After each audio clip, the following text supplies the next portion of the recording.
Good morning YouTube, Lofty's here again. I've popped up to Damerells. I've got a couple of 3 bikes coming in for me to ride. First one today out is the new Rebel 1100 DCT bagger. 2023 model. If you're interested in the bagger, you stick around. I'll see you in a minute.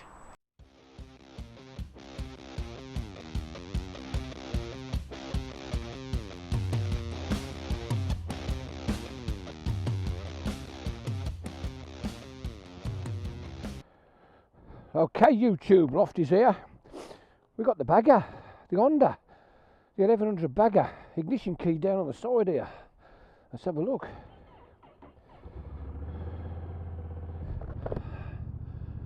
This is a bike I didn't expect to ride today, but I'm quite pleased I'm out on it. It's the bagger, but it's not the BMW bagger. It's the Honda. It's the Rebel, the big Rebel. The 1100 Rebel. I've got to say, looks great.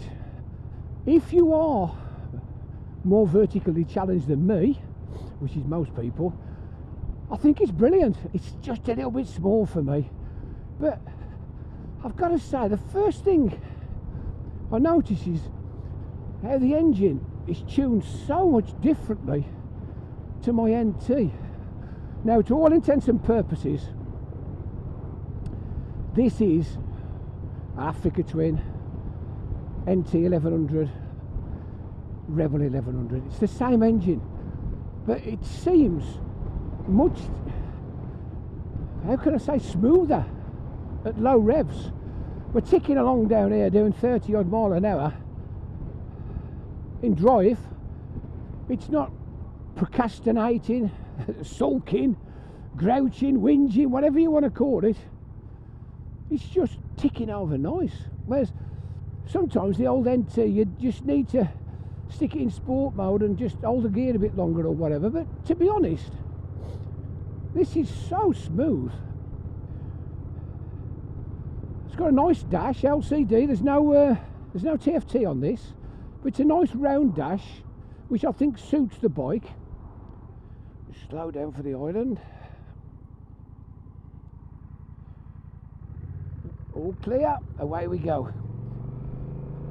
Now I'm going to leave it in D mode, which is something I never ever do with my NT, so it's quite sprite. Look at this.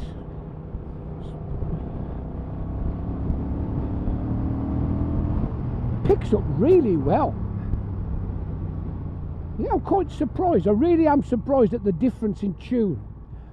Let's go around the island, shall we? Smooth throttle, no hesitancy, no snatchiness, holds the line really well. Yeah, that's nice. So here we are, national. I'm just going to ease it back.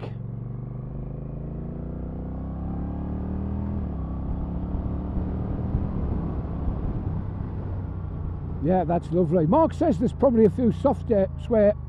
Mark said there's probably a few software updates for the DCT. I think this one is definitely set up different. Well, let's have a look at it. Let me show it you.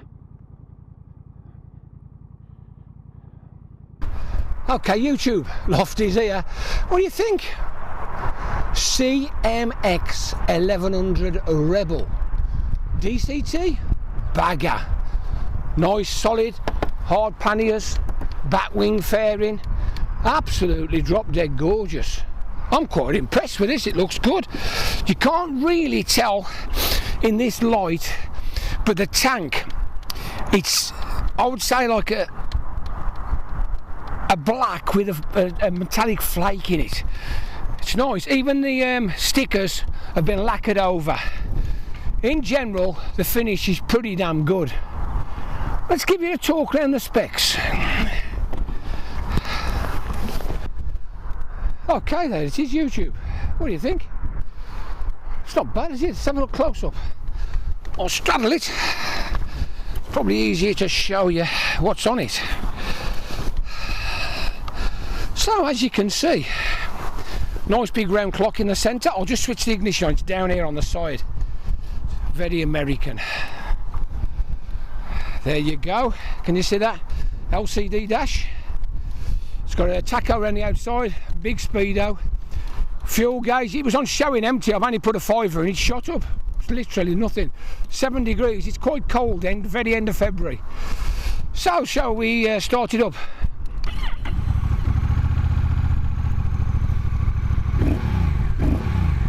Very much sounds like mine. Let's just get you around the back so you can have a listen to it.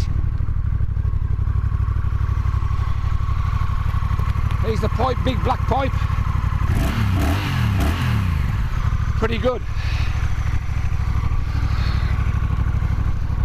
I'll kill the engine. So what have we got? Mickey Mouse style is very low. Adjustable brake. We've got no FN buttons on the front there. We've got start, stop, all in one button.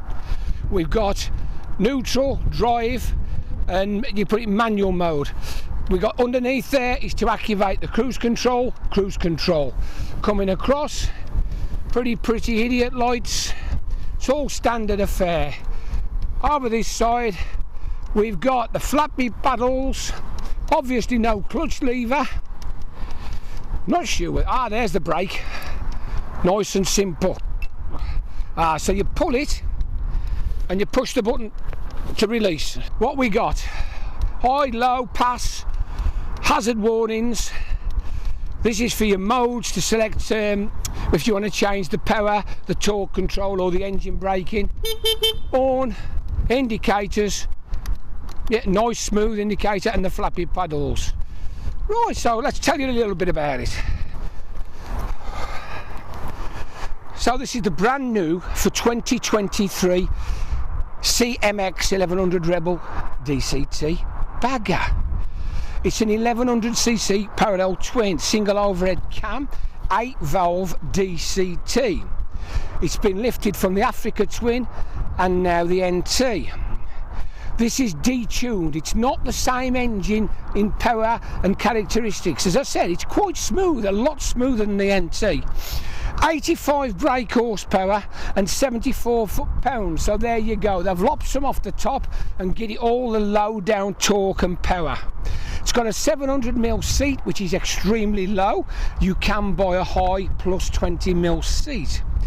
3 riding modes. You've got wheelie control, cruise control, Honda selectable torque control. These are the forks, conventional forks. These are 43mm conventional telescopic forks. We've got on the rear piggyback shockers, one on each side, pretty conventional. So coming to the caliper, we've got a single mono block on the front, not badged, with 4 pistons, 330mm single disc, which is really plenty enough. Let's come around the back and see what we can get. Obviously it's chain drive. There we go inside there. Can you see? We've got a single piston, non-badged, 256mm rear, and we're running 16s on the back and 18s on the front.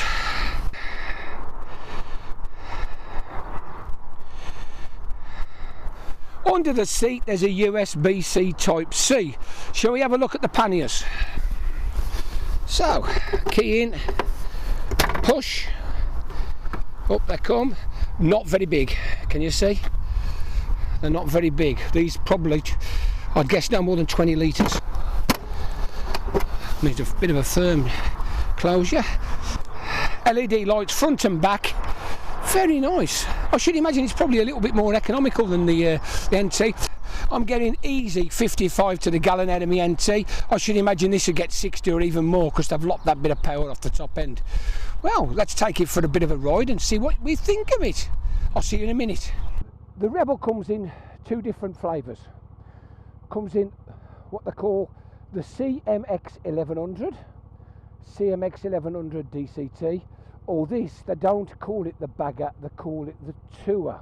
It's the CMX 1100 Tour or DCT. So the bike itself starts at around 9 grandish, working its way up to around 10.3. You've got to add £1,000 on for the DCT. So it's not too bad, it's reasonable. So let's give it a bit of a razz and see what we think.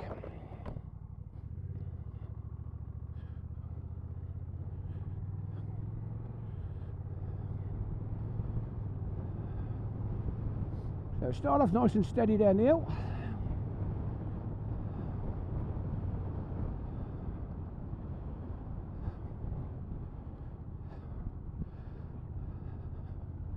It has done a few miles, there's a few people taking it out. They've already sold one. Carl from Chapter 1, or Sylv's Diner as it's known, next door, has bought one. I'm really impressed with how smooth this engine is with that top end knocked off. Just detuning it to 85 and bringing the torque lower down has given the engine so much more, I'm going to use the word fluidity. It is so much smoother than the Africa Twin down low. We're doing a nice steady 50 down the hill here. I've got the cruise control on. How about that? There we go, 49 mile an hour.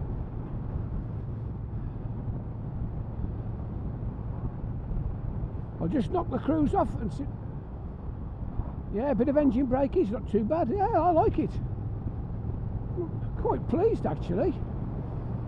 Mirrors are very effective for a big bloke. As you know, I'm 6'5", 17.5 odd stone, and I can see through the mirrors.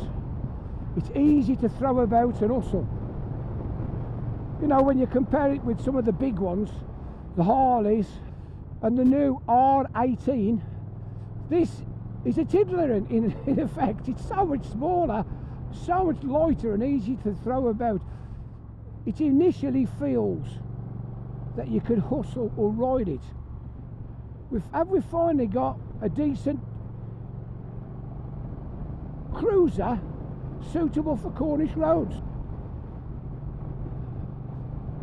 As I say, we're just steady 50 mile an hour, approaching the 30. No need to brake yet. I'll throttle it off, just drop it down into the 30. Cruise control on. How about that? Cruise control.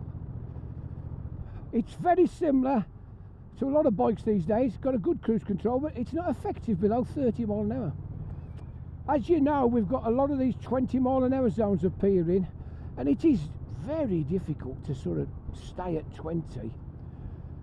And they're not helping us by having cruise controls that start at 30. Not everybody wants to use a cruise control, don't worry. I'm not advocating you use your cruise control. I just think it's easy to maintain a slow speed over a long period without having to worry about camera vans. Anyway, that's another thing. We're doing 25. As I say, this DCT is not it's not moaning or grumping, holding the speed very well.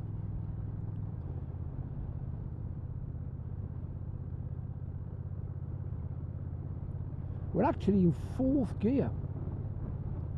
Don't feel like it, does it? 27, 28 mile an hour, 4th gear. I'll just knock it down one with a flappy paddle.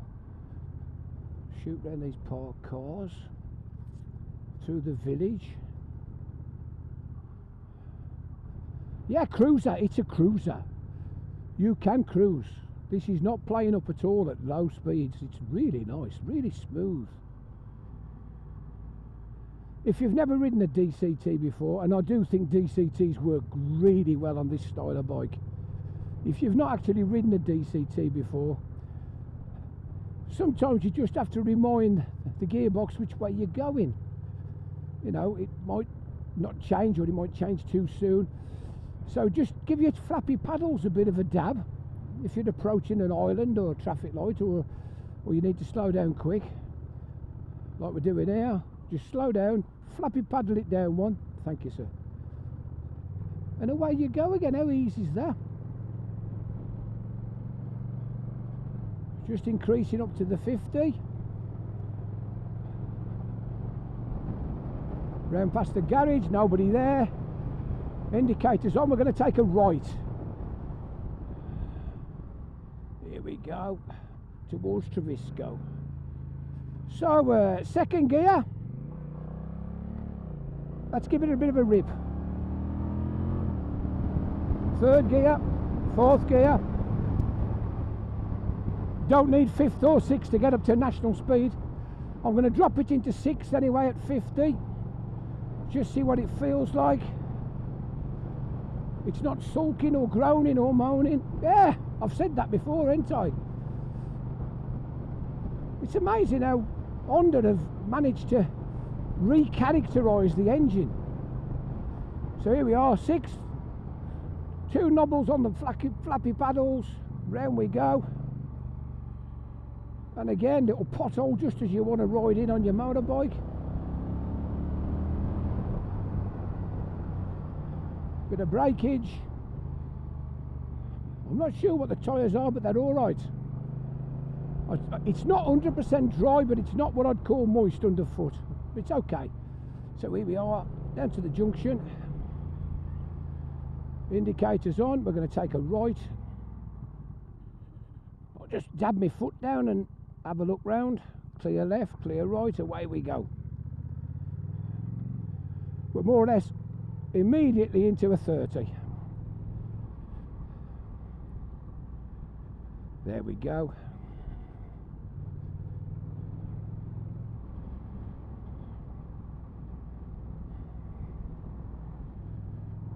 Holding the speed nicely.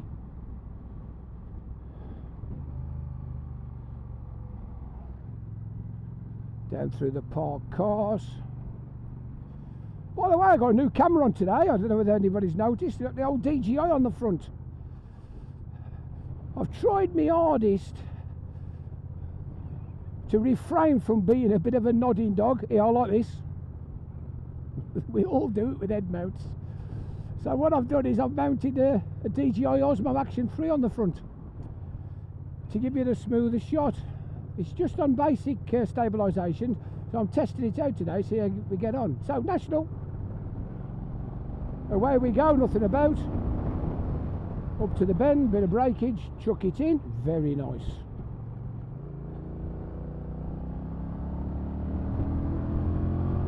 Lovely jubbly.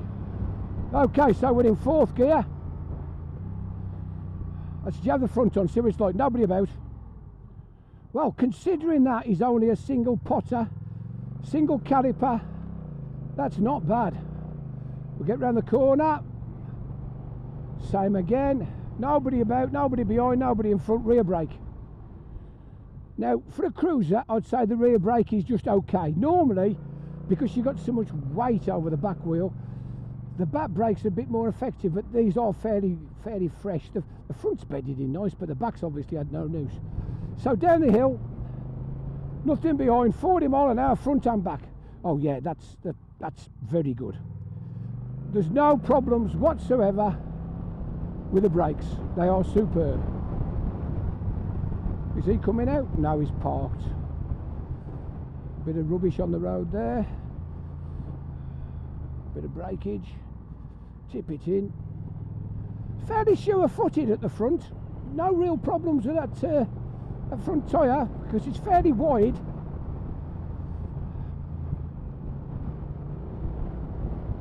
We're in a national, of course.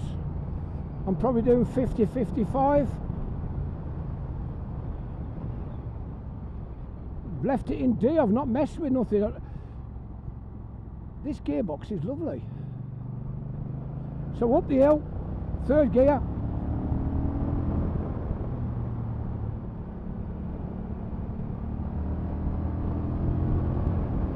National.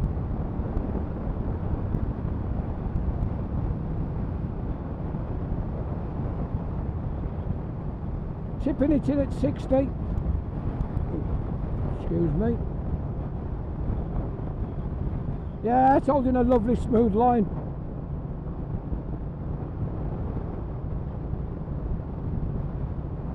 No issues whatsoever there.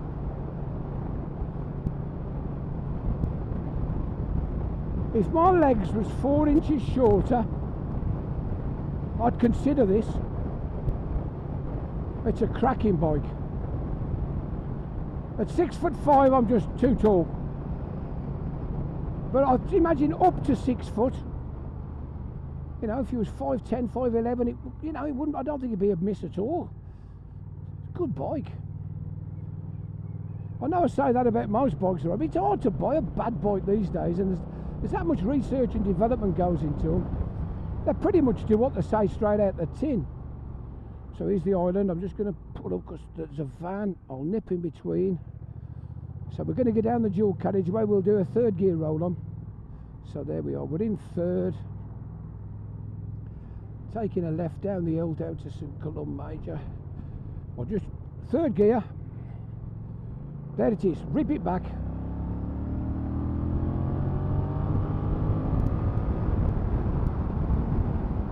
It's got some go, you know. I know it's only 85 rather than the 103, but it just shoots up to 70 without a problem at all. The fairing is very effective. I'm getting no wind buffeting. My head's not nodding. It's comfortable. Most of the wind's hitting my chest. I'll put the indicator on to turn right and run it back up the other way. One thing I've noticed with the NT is the self-cancellers do cancel a bit soon.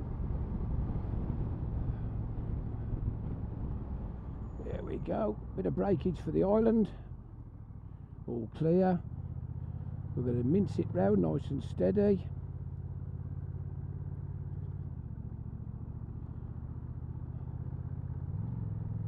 There we go. So we'll just let the drive do. Oh dear, mate. Which lane do you want? We'll just let the gearbox do its job.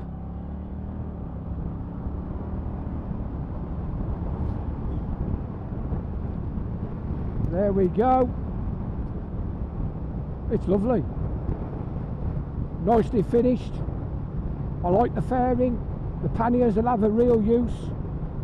Yeah, good bike. Anyway, if you've enjoyed my video and you'd like to see a few more, I've got some more reviews coming shortly. Click on the like button, subscribe, ring the bell, ask me questions, anything you want to know. I'll always do my best to answer your questions, you know that. As I say, I'm a big lad and it's not got a lot of leg room, but I'm riding it and I'm fairly comfortable. I like it. I do like it a lot. We'll take a left here back into Damerells. Thank you very much to Damerells for lending me the bike.